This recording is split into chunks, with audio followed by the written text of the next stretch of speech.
दोस्तों, ये कहानी मुंबई के बीच की है। एक साल पहले मुंबई के पास वसई इलाके में वसई भुईगांव बीच पर कीचड़ में लोगों को काले रंग का एक बड़ा सा सूटकेस पड़ा मिलता है। मुंबई के पास वसई के बीच पर एक सिर कटी लाश बरामद हुई। ये लाश एक लड़की की थी जो काले रंग के एक सूटकेस में पैक थी।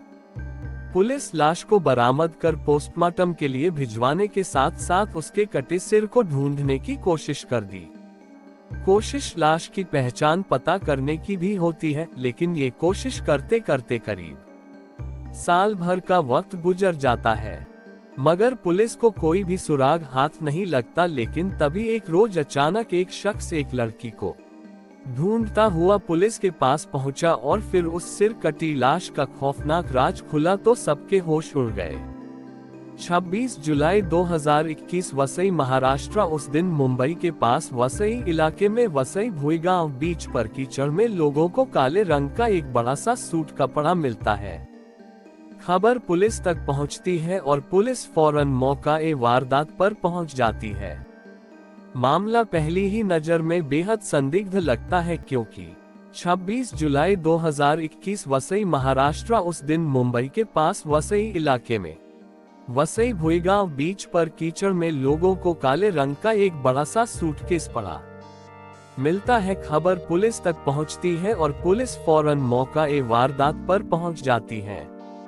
मामला पहली ही नजर में बेहद संदिग्ध लगता है, क्योंकि ये सुनसान बीच पर किसी सूटकेस के पड़े होने का और कोई मतलब समझ में नहीं आता।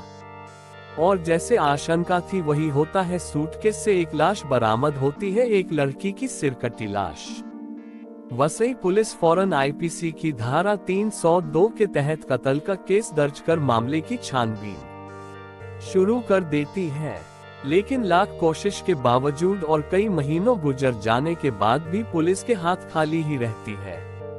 इस बीच पुलिस सूटकेस लाश पर मौजूद कपड़े वगैरह की अलग अलग तस्वीरें उतार कर उसके पोस्टर बनाकर पूरे महाराष्ट्र में फैला देती है, ताकि कहीं से भी अगर कोई इन तस्वीरें को देखकर पुलिस से संपर्क करे तो तफ्तीश आगे बढ़ाई जा सके।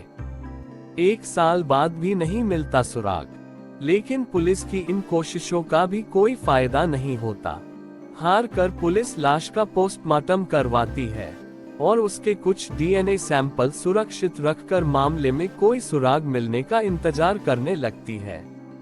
इस तरह पुलिस को एक साल गुजर जाते हैं, लेकिन पुलिस को इस लाश के सिलसिले में कहीं से कोई खबर नहीं मिलती। लड़की की लाश में मुंबई आते हैं परिजन। उधर मारी गई लड़की के घर वाले कर्नाटक के बेलगाम से करीब साल भर बाद अपनी बेटी को तलाशते हुए मुंबई पहुंचते हैं। असल में सानिया शेख नाम की उस लड़की की शादी मुंबई के ही नालासोपारा के रहने वाली आसिफ शेख के साथ हुई थी। सानिया के माँ बाप की बचपन में ही मौत हो गई थी और उसे उसके चाचा चाची ने पाला था। पिछले एक साल से उसके चाचा अपनी भतीजी से फोन पर बात करने की कोशिश कर रहे थे, लेकिन उसका फोन स्विच ऑफ आ रहा था, जबकि उनका दामाद आसिफ हर बार अपने ससुराल से फोन आने पर रॉन्ग नंबर बताकर फोन काट देता है। मुंबई में मिले लड़की की ससुराल वाले।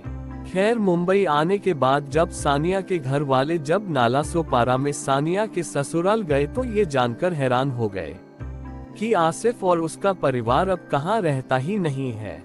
हालांकि इसके बाद काफी मशक्कत करके सानिया के चाचा जावेद से अपने दामाद आसिफ की मां से बात करने में कामयाब हो गए और आसिफ की मां ने धोखे में आकर उन्हें बता दिया कि अब वह नालासोपारा की प्रॉपर्टी बेचकर मुमरा शिफ्ट हो गए और वहीं रहते हैं। अब सानिया के चाचा जावेद और बाकी रिश्तेदार मुमरा में उसके ससुराल पहुंचे। वहां उन्होंने सानिया आसिफ की छोटी सी बेटी अमायरा को तो घर में देखा, लेकिन सानिया कहीं नजर नहीं आई। जब उन्होंने अपनी बेटी के बारे में उसके ससुराल वालों से पूछा तो ससुराल वालों ने टकासा जवाब दिया कि सानिया की शादी के बाद भी किसी से रिश्ते थे और वह अपने उसी बॉयफ्रेंड के साथ घर से फरार हो गई। ये सुनकर लड़की के घर वाले को बड़ा धक्का पहुंचता है। वह हैरान रह जाते हैं, लेकिन उन्हें इस बात पर यकीन नहीं होता उनकी बेटी ऐसा करती है। 29 अगस्त 2022, नाला सोपारा, मुंबई। अब सवाल ये था कि अगर ऐसा ही था तो फिर सानिया के ससुराल वालों ने इस सिलसिले में उसके घर वाले को बताने या पुलिस शिकायत करने की जरूरत क्यों नहीं समझी। जाहिर है, मामले को देखकर साफ था कि कहीं ना कहीं दाल में कुछ काला जरूर है। अब सानिया के घर वालों ने पुलिस में शिकायत दर्ज कराई।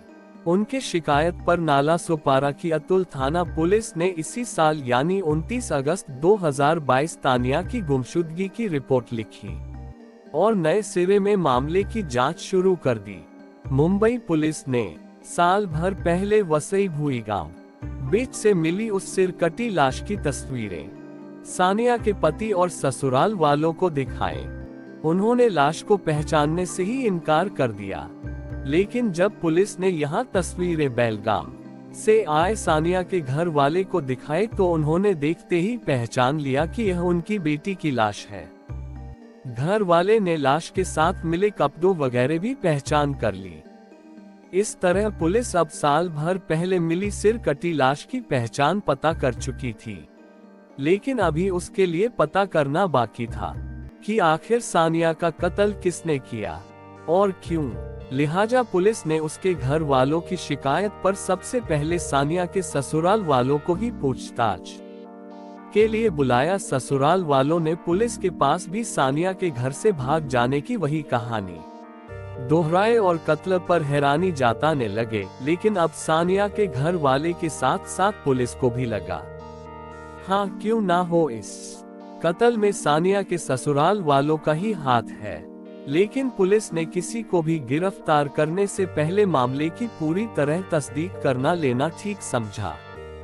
पुलिस ने सानिया के पति आसिफ और उनकी नन्हेश्री बेटी अमायरा के डीएनए सैंपल कलेक्ट कर लिए।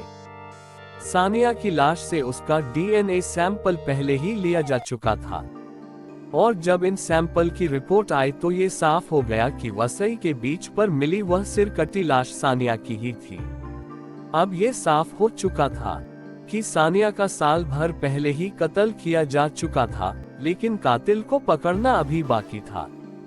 पुलिस ने एक बार फिर सानिया के पति को पूछताछ के लिए बुलाया। उसने पहले तो पुलिस को तमाम झूठी सच्ची कहानी सुनाई, लेकिन फिर जैसे ही पुलिस ने उसके शक्ति की और आखिरकार फोटो उठा गया, उसने मान लिया कि उसी ने अपने घर वाले के साथ मिलकर अपनी बीवी सानिया की जान ली थी और उसके सिर कटी लाश वसई भुईगांव बीच पर फेंक आया था। जबकि लाश की पहचान न हो इसलिए उसका सिर उन्होंने खाने वाले की खाड़ी में फेंक दिया था। 21 जुलाई 2021 बकरीद का दिन क्या हुआ था? यही वह दिन था जब लोग खुदा की राह में कुर्बानी दे रहे थे। तब आसिफ और उसके परिवार ने सानिया का कत्ल किया था। इस रोज जब पूरी दुनिया बकरीद की खुशियां मना रही थी, तब आसिफ के घर वाले पूरी प्लानिंग में मुताबिक अपनी बहू की जान ले रहे थे। उन्होंने बकरीद के बहाने सानिया की छोटी सी बेटी अमायरा को पहले ही उसकी बुआ के घर भेज दिया था। फिर आसिफ, उसके पिता हनीफ और आसिफ के भाई यासीन ने मिलकर पहले सानिया के साथ हाथ पांव बांधकर उसे पानी के टब में डाल दिया और डुबाने की साजिश की और से जान से मार दी। इसके बाद सबूत मिटाने के लिए आसिफ और उसके पिता ने अपने हाथों से सानिया का सिर काटकर धड़ से अलग कर दिया। फिर सिर और धड़ को अलग अलग जगह फेंकने की प्लानिंग की। उन्हें पकड़े जाने का डर कुछ इतना ज्यादा था कि सिर काटने के बाद भी आसिफ ने पहले हेयर ट्रिमर से सानिया के सिर से बालों को हटा दिए और फिर उसके चेहरे पर होठों के करीब मौजूद ओठ को भी काट कर निकाल दिया, ताकि अगर कहीं कटा हुआ सिर भी पुलिस के हाथ लग जाए तो उसकी पहचान मुमकिन ना हो। इसके बाद आसिफ ने अपने भाई यासीन के साथ मिलकर उस सिर को एक बाइक पर ले जाकर खौफनाक वाले की खाड़ी में ले जाकर फेंक दिया। बेशक इस वारदात के 6 दिन के अंदर सानिया की सिर कटी लाश बरामद हो गई, लेकिन पहचान ना होने और किसी भी घर वाले के सामने नहीं आने की वजह से करीब साल भर तक यह मामला अनजुला रहा। लेकिन आखिरकार जब उसके चाचा ने पुलिस में रिपोर्ट लिखवाई तो सानिया के कत्ल की रोंगटे खड़े हो गए। करने वाली यह सच्चाई सामने आ गई। इसके बाद पुलिस ने आखिरकार सानिया के पति आसिफ और उसके ससुराल वालों को गिरफ्तार कर लिया। पुलिस ने इस खौफनाक साजिश का खुलासा कर कातिलों को तो जेल की सलाखों के पीछे पहुंचा दिया था, लेकिन सबसे बड़ा सवाल यही था कि आखिर एक परिवार ने इतनी बेरहमी के साथ अपनी बहू की जान क्यों ले ली, और साल भर तक ये राज बाहर क्यों नहीं आया। तो जब तक पूरे सारे सवालों के जवाब सामने आए तो हर कोई हैरान रह गया। पुलिस के सामने आसिफ और उसके घर वाले अपने गुनाह कबूल कर चुके थे, साथ ही यह भी कबूल कर चुके थे कि कैसे उन्होंने हैवानियत की सारी हदों से आगे निकलकर सबूत मिटाने के लिए सिर पर सानिया का सिर काटकर धड़ से अलग कर दिया, बल्कि कटे हुए सिर के बाल कटे और यहाँ तक कि चेहरे पर मौजूद दिल तक उखाड़ लिया। लेकिन सबसे बड़ा सवाल यही था कि आखिर एक परिवार ने ऐसी गिरी हुई हरकत की ही क्यों। असल में एक बच्ची को गोद देने के लिए यह पूरी खूनी साजिश रची गई थी। दरअसल आसिफ के घर वाले आसिफ और सानिया की बेटी अमायरा को किसी और को गोद देना चाहते थे। आसिफ की बहन यानी सानिया की ननद की शादी को कई साल हो चुके थे, लेकिन उन्हें कोई बच्चा नहीं था। ऐसे में जब आसिफा और सानिया के घर में हमारी राधे जन्म लिया तो घर वाले ने तय किया कि वह भी इस बच्ची को अपनी बेटी को गोद दे देंगे और उनकी बेटी ही बच्चे की परवरिश करेगी। इसलिए किया गया सानिया का कत्ल। लेकिन किसी भी दूसरी मां की तरह सानिया के लिए एक फैसला करना इतना आसान नहीं था। उसने अपनी बेटी अमायरा को खुद से अलग करने से साफ मना कर दिया था, और बस यही वह बात थी जिसने पूरे ससुराल को सानिया का दुश्मन बना दिया। अब सानिया पर जुल्मो सितम की शुरुआत हो गई और फिर एक दिन वह भी आया जब उसका कत्ल कर दिया गया। आसिफ और उसके घर वालों ने सानिया का कत्ल पूरी प्लानिंग के साथ किया। कत्ल के लिए उन्होंने बकरीद का दिन चुना। बकरीद के दिन जाने से पहले उन्होंने सानिया की बेटी अमायरा को उससे अलग कर उसकी उसी बुआ के घर भेज दिया जिसे वह मायरा को गोद देना चाहते थे। इसके बाद से प्लानिंग के मुताबिक पहले उन्होंने सानिया के हाथ पैर बांधकर उसे पानी में डुबोकर मार डाला और फिर सबूत मिटाने के लिए लाश के टुकड़े तक कर डाले। किसी को कत्ल के बारे में कानो कान खबर ना हो, इसलिए उन्होंने सिर्फ सर और धड़ को अलग अलग जगह फेंक दिया था। इस कत्ल की साजिश को छुपाने की खातिर ही वह लोग चुपचाप नाला सोपारा वाला मकान बेचकर वहां से चले गए थे। हद देखिए कि सानिया की लाश निपटाने के लिए उन्होंने अपने घर के उसी दामाद को कब लेकर आने को कहा जिसे वह सानिया की बेटी को देना चाहते थे। लेकिन इतनी कोशिश करने और सबूत मिटाने के लिए इतना दिमाग लगाने के बावजूद आखिरकार आसिफ और उसके घर वाले पकड़े गए। पुलिस ने किया शानदार काम।